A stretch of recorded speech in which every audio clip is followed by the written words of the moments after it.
नमस्कार दोस्तों, मैं युधिष्ठिर चौधरी आपका आपके YouTube channel YS maths classes पर स्वागत करता हूं। दोस्तों, आज इस वीडियो में हम लेकर आए हैं एनपीएस यानी कि नेशनल पेंशन स्कीम, जिसे हम राष्ट्रीय पेंशन प्रणाली कहते हैं।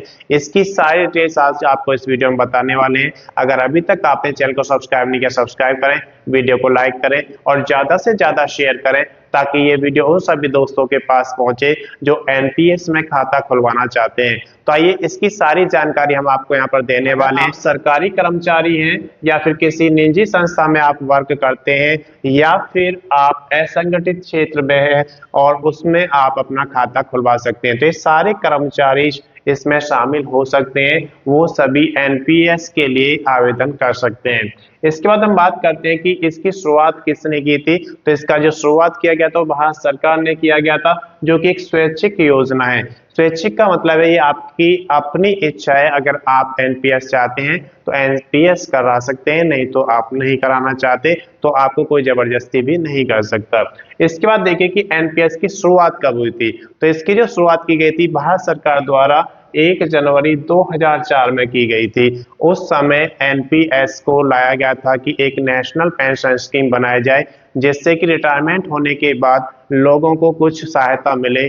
तो वित्तीय सहायता देने के लिए एनपीएस यानी कि नेशनल पेंशन स्कीम का यहाँ पर गठन किया गया था। अब बात करते हैं पात्रता की। तो इसके लिए सबसे बड़ी पात्रता है कि आप भारत के निवासी होने चाहिए, यानी कि भारत का नागरिक है तो वो इसके लिए पात्र है। अगर आयु की बात करें तो कम से कम 18 वर्ष होनी चाहिए और अधिकतम 65 वर्ष होनी चाहिए। यानी कि जब आप एनपीएस का खाता खुलवाते हैं तो आपकी आयु 18 से 65 वर्ष तक होनी चाहिए। उसके बाद हम बात करते हैं कि निवेश आप कब तक कर सकते हैं। तो जब तक आपकी 75 वर्ष की आयु होती है उस समय तक आप इसमें निवेश कर सकते हैं। एनपीएस का खाता संयुक्त नहीं हो सकता। इसका मतलब ये है कि अगर आप चाहते हैं कि आपके एनपीएस के खाते में आप अपने फैमिली मेंबर्स को जोड़ना चाहते हैं, जैसे आप अपने बेटे को, बेटी को या फिर अपनी वाइफ को जोड़ना चाहते हैं, तो वो इसमें आप जोड़ नहीं सकते। तो ये एक एकल खाता होता है जो आप ही के नाम पर होगा। इसके बाद यहाँ पर आप देख सकते हैं कि 60 वर्ष की आयु होने पर आप पेंशन के लिए आवेदन कर सकते हैं। जैसे ही आपकी आयु 60 वर्ष होती है और अगर आप पेंशन के लिए चाहते हैं कि मुझे अब 60 वर्ष के बाद मैं रिटायर हो रहा हूं तो मुझे पेंशन मिलनी चाहिए, तो आप उसके लिए अप्लाई कर सकते हैं। उसके लिए आप निकासी की अगर हम बात करें तो सेवानिवृत्त यानी कि जब आप रिटायर होंगे उस समय आपको 20% धन निकाल सकते हैं। जितना आपका एनपीएस में जमा राशि होती है उसका 20% आप रिटायरमेंट के समय निकाल सकते हैं। उसके बाद शेष जो राशि है वो आपकी मासिक पेंशन में आपको मिल जाएगी, तो उसको मासिक पेंशन में कन्वर्ट कर दिया जाता है। अब बात करते हैं कि इसमें कौन कौन से लाभ आपको मिलते हैं। तो कर लाभ इसमें मिलता है, यानी कि आपको इनकम टैक्स में छूट दी जाती है। धारा 80C और 80CCD के तहत इसमें कर में छूट आपको दी जाती है। एनपीएस का जो खाता होता है एक पोर्टेबल खाता होता है, यानी कि अगर आप एक संस्थान को छोड़कर दूसरी संस्थान में जाते हैं तो आप उसको खाते को पोर्टेबल है पोर्ट करा सकते हैं। इसके बाद यहाँ पर देखें कि खाता आपको कहाँ पर खुलवाना होता है। तो आप किसी भी बैंक में या फिर किसी वित्तीय संस्थान में अपना खाता खुलवा सकते हैं। इसके लिए आप ऑनलाइन मोड या फिर ऑफलाइन मोड दोनों ही तरीके से खाता खुलवा सकते हैं। लाभ की अगर बात करें तो इसमें सेवानिवृत्त के बाद आपको गारंटी दी जाती है कि कुछ इनकम आपको दी जाए। तो यानी कि जो आप रिटायर हो जाते हैं तो उसके बाद पेंशन आपको जरूर दी जाएगी। कर में लाभ मिलता है, जैसे कि अभी आपको यहाँ पर बताया गया कि धारा 80C और 80CCD के तहत कर में छूट इसमें दी जाती है। इसके बाद आप यहाँ पर देख सकते हैं कि जो एक खाता होता है ये पोर्टेबल होता है। पोर्टेबिलिटी इसमें होती है, यानी कि आपका खाता एक संस्थान से दूसरे संस्थान के लिए पोर्ट हो जाएगा।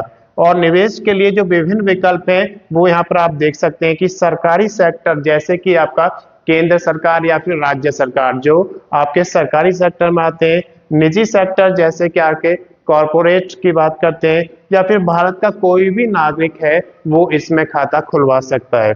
मृत्यु होने के बाद की बात अगर बात करते हैं कि किसी व्यक्ति की अगर मृत्यु हो जाती है 60 वर्ष से पहले, तो उस केस में क्या होगा, उसकी जो संचित पेंशन की राशि है वो उसके नामित जो नॉमिनेट किया होगा, उसने उसमें नॉमिनी बनाया होगा, उसको दे दी जाएगी। अगर नॉमिनी नहीं बनाया गया है तो जो भी उसका कानूनी तौर पर उत्तराधिकारी होगा उसको दे दी जाएगी।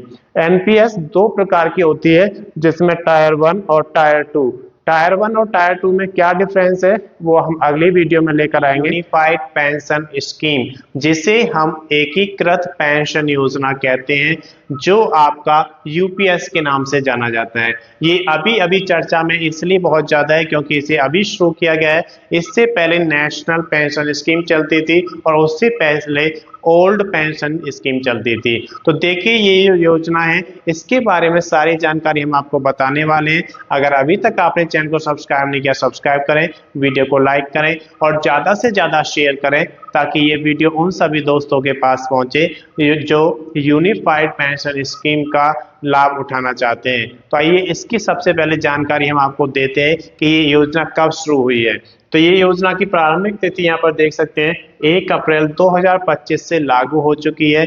इस योजना में जो अभी कार्यरत कर्मचारी हैं उनको 30 जून तक का समय दिया गया है कि अगर वो 30 जून तक यहाँ पर एनपीएस से यूपीएस में कन्वर्ट करना चाहते हैं तो उसके लिए आवेदन कर सकते हैं।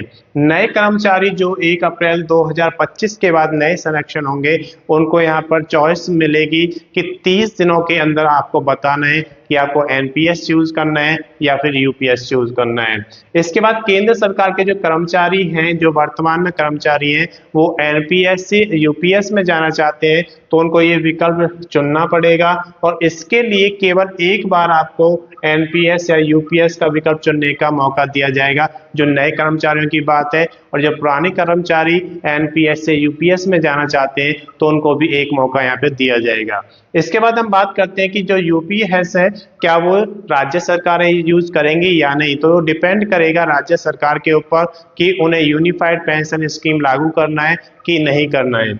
उसके बाद पेंशन की बात करते हैं कि यूनिफाइड पेंशन स्कीम में आपको कितनी पेंशन दी जाएगी। तो इसमें जो पेंशन आपको मिलेगी वो अंतिम 12 महीने का जो बेसिक और डी है उसका एवरेज निकालकर उसका 50% आपको दिया जाएगा। यानी कि जितना 12 महीने में मिलेगा उस सबको प्लस करके 12 से आपके डिवाइड कर देंगे और जो वैल्यू आएगी उसका 50% आपकी पेंशन के रूप में आपको दे दिया जाएगा। इसके बाद हम बात करते हैं कि अगर आपने सर्विस 10 वर्ष तक की है या फिर 10 से 25 वर्ष तक की है, कम से कम 10 वर्ष आपने सर्विस की है तो आपको 10,000 रुपये पेंशन के रूप में मिलेंगे और 10 से 25 वर्ष तक के हैं तो कम से कम 10,000 पेंशन मिलेगी। उससे ज्यादा आपके टाइम के ऊपर डिपेंड करेगा कि कितना टाइम आपने सेवा की है।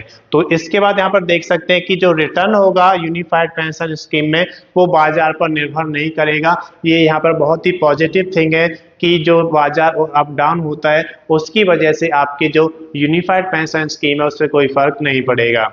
निवेश की अगर बात करते हैं तो 10% कर्मचारी का निवेश होगा, यहाँ पर बेसिक और डीए का 10% प्रति माह आपका निवेश होगा।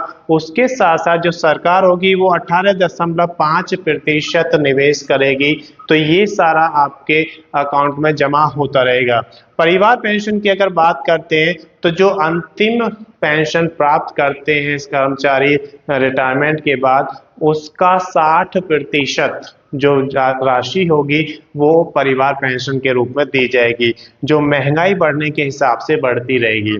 इसके बाद हम बात करते हैं कि जो बेसिक और डीए का 1/10 भाग यहाँ पर आपको एक मुश्त दिया जाएगा जब आप रिटायर होंगे और वो कितना दिया जाएगा उस पर आपका नंबर ऑफ ईयर्स का मल्टीप्लाई होगा, लेकिन ये पर छमाही यहाँ पर कैलकुलेट किया जाएगा पर हाफ ईयर। उसके बाद हम बात करते हैं कि जो आपकी पदोन्नति वाले जो केसेस हैं वहां पर प्रॉब्लम आएगी, इसमें वहां पर थोड़ा नुकसान उनको झेलना पड़ेगा। अगर पदोन्नति आपकी अंतिम वर्ष में होती है यानी कि आपके सर्विस के लास्ट ईयर में अगर पदोन्नति होती है तो उस समय आपका जो एवरेज है वो थोड़ा कम हो जाएगा और उसकी वजह से जो आपकी पेंशन है थोड़ी कम हो जाएगी। तो यहाँ पर थोड़ा लॉस हो सकता है उन कैंडिडेट्स का जो अपनी सर्विस के अंतिम वर्ष में पदोन्नति प्राप्त करते हैं। इसके बाद हम बात करते हैं कि यूपीएस में कर लाभ भी मिलेगा, यानी कि जो आपकी पेंशन मिलेगी उस पर आपको कर में छूट दी जाएगी। उसके बाद हम बात करते हैं कि जो आपको एक मुश्त रकम मिलेगी वो कितनी मिलेगी, ये अगली वीडियो में हम लेकर आएंगे। अगर किसी की बेसिक और डीए मिलाकर 50,000 है तो जब आपका 1/10 यहाँ पे मिलेगा तो टोटल कितना निकल के आएगा, कितना समय कैलकुलेट होगा, वो सारा कुछ नेक्स्ट वीडियो में हम आपको बताएंगे, जिसके लिए कम से कम 25 वर्ष की सेवा आपकी होनी चाहिए। मैं समझता हूं कि इस वीडियो के माध्यम से यूनिफाइड पेंशन स्कीम यानी कि एकीकृत पेंशन योजना आपको अच्छे से समझ में आ गई होगी। दोस्तों इस वीडियो में सिर्फ इतना ही। अगर अभी तक आपने चैनल को सब्सक्राइब नहीं किया, सब्सक्राइब करें, वीडियो को लाइक करें और ज़्यादा से ज़्यादा शेयर करें, ताकि ये वीडियो उन सभी दोस्तों के पास पहुंचे जो यूनिफाइड पेंशन स्कीम का लाभ उठाना चाहते हैं। धन्यवाद।